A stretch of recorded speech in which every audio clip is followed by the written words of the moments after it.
Hey everybody, just want to do a real quick video walk around of the camper that we have for sale. It's a 2013 Crusader 298BHd. It's a bunkhouse fifth wheel, and we're just going to make a quick lap around the outside here and then take a look inside. Hopefully the audio turns out okay. If not, I apologize, it's a little windy outside, but let's go and let's take a quick look at some of the features.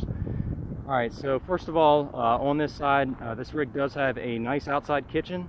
One storage drawer on the left hand side here, and a pull-out stove on this side. It has a short propane hose that connects from the bottom of the stove to a quick disconnect underneath the camper.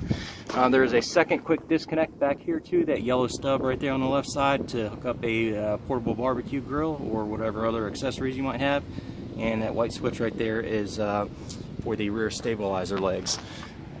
This refrigerator here is kind of a dormitory style refrigerator. It is a 110 volt refrigerator. It is not a propane fridge like the inside unit is, but it is great for beverages and condiments and stuff like that. I don't put perishable stuff in it while we're driving, but works great for kind of around the campsite. This rig does have an outside sink. One of the things I like about this camper versus some of the others I looked at is this is a fully plumbed sink. Some of the other campers that have outside sinks, this sink is actually nothing more than a basin. And once it gets full, you have to pull it out and dump it. Or I've seen some other rigs that have like a quick disconnect, like a garden style hose fitting underneath, where the water would drain out through, and then they expect you to hook up a garden hose and figure out what to do at the other end of it. But this sink is fully plumbed. It drains into the same gray water tank that the kitchen sink does. So love that feature. And it's got three big cabinets up over top there. So moving on here, nice big awning on the outside. Entry door, it's got a grab handle there, an assist handle that's currently folded in. Coming up here, this rig's got a nice pass-through storage compartment. Let's see if I can get up close enough here to get the shadows to dissipate. But doesn't relay in video very well, but currently there's two zero-gravity chairs in there. There's a stand for a Weber barbecue grill. There's a clothes drying rack, a full outside rug, two doormats, a folding trash can, a stool. A couple of children's chairs over there and a beach chair, and then I got my Weber barbecue grill out on the ground there. But there's a lot of storage in there. You can fit a ton of stuff in there. There's a matching door on the other side that I'll show you over there. It's got two propane lockers, one on this side, one on the other side. You can see those other two white round shaped things there underneath the awning. Those are two outside speakers for the stereo that's in the front. I'll show you that when we get inside. That light there is a scare light, just helps illuminate your campsite when you're setting up. Inside this storage compartment, I'm not going to open it right now. It doesn't open all the way when it's connected to the truck, but there is two deep cycle interstate 6-volt batteries in there that will go with the camper. They're just kind of oversized to kind of give you a little bit of insurance that you're going to be able to make it through a cold night, anything like that. If you're running the heat a lot, or if you're not running the heat, then it'll go for a long time on battery power. It does have a full fiberglass front cap, two slide outs on this side, electric landing gear on the front. That's the other propane locker, and then this is the other side of that same storage compartment. This side is on a gas strut. The other side has magnetic clasps that hold it open. But this is all of the kind of camping necessities, the leveling blocks and wheel chocks and water hoses and stuff. And then this rig has this nice docking station over here. It's an outside sprayer. It comes in handy at the beach for washing kids off and getting sand off. And we don't have a dog, but if you had a dog or something, it would work real good for that. You get your city water inlet, your freshwater holding tanks, and then a couple coaxial hookups. It's got a nice light in there. And then down here there's a plug. You pull this plug out and you run your hose or coax or whatever else you need out through there. Those two valves there are for the holding tanks, and there's one more back there by the axle back there. One other thing, this one, all the sewer lines run back to this one sewer dump valve right here. Some of the other rigs I've seen recently have a second sewer dump line in the back there. That seems like kind of a pain to me. I don't want to have to deal with two slinkies while I'm camping, so I like the fact that this rig's just got the one. I'm trying to make sure I'm not missing anything. It's got nice aluminum wheels, 6-lug wheels. I did replace the tires on it once. I had one that developed a little split in the sidewall, so I just went ahead and replaced all of them. They're Maxxis Load Range E. The tires that came with the camper were Load Range D, and I just wanted to buy something that was a little bit better and maybe provided a little bit of insurance, I guess, against blowouts. So those are an E-rated 10-ply tire. 2 windows. All the windows are tinted on this rig. This door here goes into the bunk room in the back. I will tell you, when we first got this rig, I was kind of undecided about whether or not I liked this feature or not. My kids are pretty small, and I was kind of worried about the security issues of maybe them sneaking out at night or something like that. I didn't want them getting out and wandering around a campground at night. If you have older kids, I get the fire exit benefit is huge, but in hindsight, I really love it. For my application, we'll take another room at this look inside, but for my application, it's hard for me to open the main slide out when I'm loading it in front of my house. And so this door allows me to load everything into this bunk room that needs to go in there. All of my kids' toys, clothes and stuff. I just open this door and throw everything right in there, and it's real close to where it needs to be without having to open the slide. And the other thing is that this bed, this bottom one here and this upper one up here, they both fold up.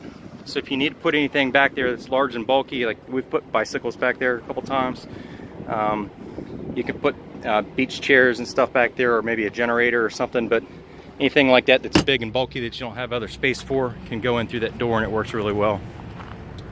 It does have sewer hose storage in the bumper, spare tire, ladder onto the roof. So that's about it for the outside. Hopefully I didn't miss anything. Let's take a quick look inside. So I did write something in the ad about how well I like this floor plan. I think for a family, this floor plan works really good. It has a separate bunk room in the back that if you have small children that need a nap, or children that go to bed early at night, that's great because they can go back there. My wife and I, we each have a white noise app on our cell phone. We'll turn that noise app on, throw it back there, and close the door. And we still have use of the rest of the camper while they're napping or while they're sleeping. And the other thing that was important for me is a lot of fifth wheels that are in this configuration have a bathroom that you walk through to get to the master bedroom. And I didn't like that because if somebody's in the bathroom, you can't get to everything that's in the bedroom. So I don't want to be waiting around for 10 minutes to get a jacket out of my bedroom because someone's in the bathroom. I like the side bath. So just my personal opinion, but it's just, this is our second camper, and I noticed that it was something that I didn't care for. So, all right, so let's start here. Start here at the front. So it's got, I don't know what size that TV is, but I think it's an LED. I'm not sure about that, but a decent TV. Can't tell with the shadows here, but there is a sound bar down there that is a DVD combination sound bar. Has a subwoofer right there underneath, and then plenty of storage in this lower cabinet, plus in this upper cabinet, lots of storage, more than what we ever need. Same thing over here, over top the sofa, nice big cabinet over top. This is a convertible sofa bed. It actually folds out into a flat platform. And then what happens is, in this drawer here, this is a nice storage drawer. This is an air mattress with a built-in pump. So you just fold the bed out flat, throw that guy on top and plug it in and push a button, and it inflates the air mattress, and that gives you the option to sleep 2 adults here. This table also folds down. We have yet to sleep anybody on it, but it is a decent size. I know it's long. I can lay out on it myself, and I'm 6 foot tall, so we've had up to 7 sleeping in here. I know you can sleep 8 if you put somebody on the dinette. All right, that little cabinet over there we use for appliance storage.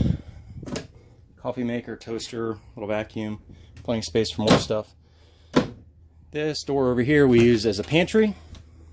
Nice big pantry. We're our family of 4, and we can load this baby up for a week-long trip and still have plenty of space for groceries.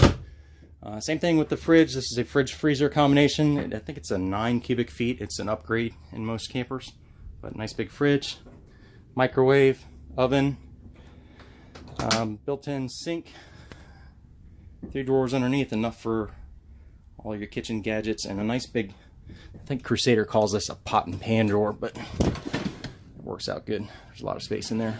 And then we got some overhead storage up here too. Pots and plates and glasses and all kinds of stuff in there. A little bit more storage up above. One thing too about this rig, it has what they call whisper quiet AC. If you'll notice here in the middle, there's no big AC unit that penetrates the roof. This unit draws its fresh air in through that duct and through that duct over there.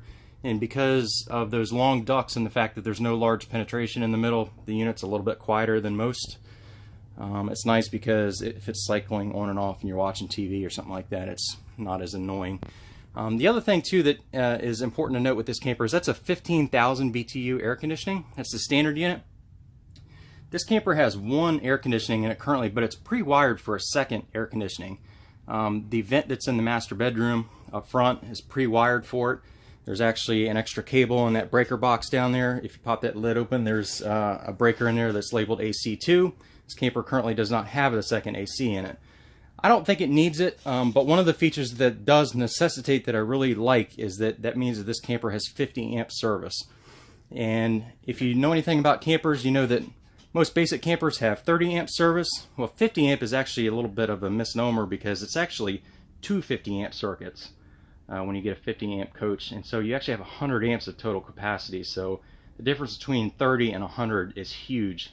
When you have 30, you kind of have to be careful about what's on. You can't run, you know, your air conditioner, your electric hot water heater, and your microwave at the same time. And sometimes you have problems with them blowing the breaker on the pedestal at the campground. Your wife turns a hairdryer on, she turns a toaster on or something like that, and you can blow that 30 amp breaker. But not on this rig. With 50 amp, you can literally turn on everything in here and you won't have any worries at all. It's nice because you don't have to use your propane for your refrigerator or your hot water heater or anything like that. You don't have to worry about it.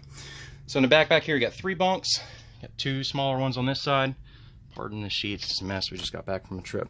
And then this upper one up here is a little bit bigger of a bunk. I can lay up on that one, no problem. It doesn't come across in video very well because I can't get far enough back, but that's a big bunk. The vent, the door that we saw on the outside is there around the corner. And then we do have this big wardrobe back in there. There's 3 shelves in there for clothes. And then over here, 3 more shelves on that side. Alright, so let's hurry up and wrap this up. We'll go up and look up front. Actually, let's stop in the bathroom first. This is the side bath that I was talking about. It has a nice big corner shower, which is nice. A lot of campers, especially in this size range, have a small tub that's difficult for a big person to turn around in. You know, you get started washing up and you're banging your elbows on stuff. Not in this one. This is a nice big, look at the size of that pan. It's a nice big shower. Skylight. It's got a hanging bag up there to help store stuff in. Basic sink, water heater switches, vanity, and a porcelain toilet. Alright, so last room on the tour, the master bedroom. This is a queen size bed. I think it's an RV queen.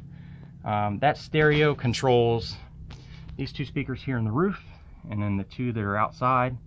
TV antennas over there too. You can see a couple ducts for the AC unit. That is a wardrobe slide out there. Provides plenty of room for me and my wife, and there is an extra TV in here too. Nice big wardrobe over there too. We keep a clothes hamper over there. And then this room has a couple of cool features in it too. Let's see if I can do this here. So this is the under bed storage area. This is not all that uncommon on a lot of RVs. It's pretty standard. Most RVs have under bed storage. But what a lot of campers don't have, that this one has, which is nice, is Crusader builds in this headboard storage right there. So some stuff in there right now, but hopefully you can see in the back there. It's pretty deep. And what we do is I store extra linens in there for the extra bed in the main room for the air mattress. It works good for that. So 1 outlet over there, 2 lights up there, nice window. That's about it. Sliding door here, so you can wall off this room too. Just close the bathroom door and this door. So alright guys, that's it. Hopefully anybody who's on the fence about maybe coming to look at the rig, this will help you out and make your decisions. More shots of the main room there, but I missed that cabinet there. There's a lot of storage in that cabinet too. It goes up underneath the sink. A couple shelves there. But alright, well, my name's Matt. This is a good rig. Hopefully it'll serve somebody else well. It served us well. Like I said, thanks for watching. Have a good day.